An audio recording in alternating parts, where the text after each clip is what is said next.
Okay, so let's go over some of the features of the bike. Here's your ignition. It's directly beneath the seat. It has off, on, and P. You pretty much never want to put it into P because that'll just drain the battery. But to turn it on, you switch it, flip it up to on. When you're done riding, you flip it down to off. That is the recommended way of shutting off the motorcycle.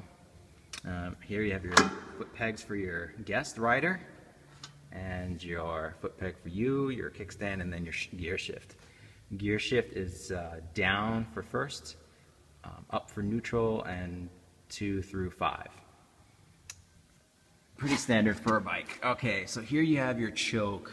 Now you pull the choke out like this when you want to start the bike on a cold day, or if you hadn't ridden it for a while and it has trouble starting. The manual says no more than 30 or 60 seconds, but I never use it more than 5 to 10, and that's all it really needs to get going. Next to the choke is the gas. Not really sure what it is, but it basically determines which fuel tank you're using. Down is on, regular fuel tank. That's what you want at all times, unless you happen to accidentally run out of gas. If you do, and you stall out, you flip this up and to the left and to put it into reserve.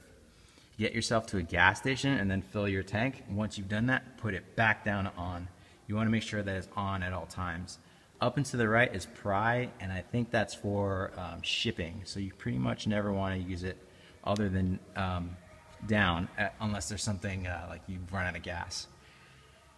Okay, so the controls are here. Here is your speedometer and odometer.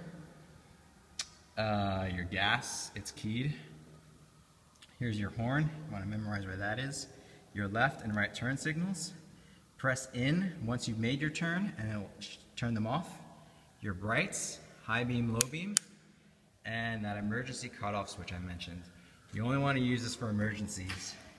Here are your hazards in case you are stopped in traffic for an emergency. You want to turn those on. And this is the starter right here. To start, you clutch in and then turn on the starter.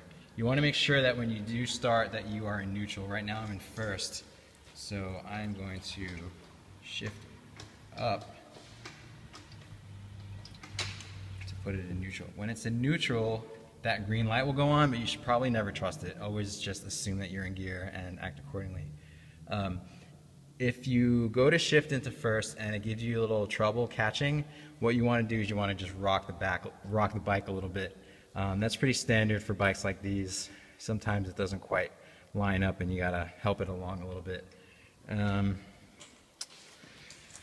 So let's see, what else do we have here? The disc lock, which I'm going to send you, is you just put it here on the brake, and then you push this in, boop, and then close the lid. Now make sure that you remove that before you go, because if you start riding with it, it'll catch on the fork and then flip your bike over.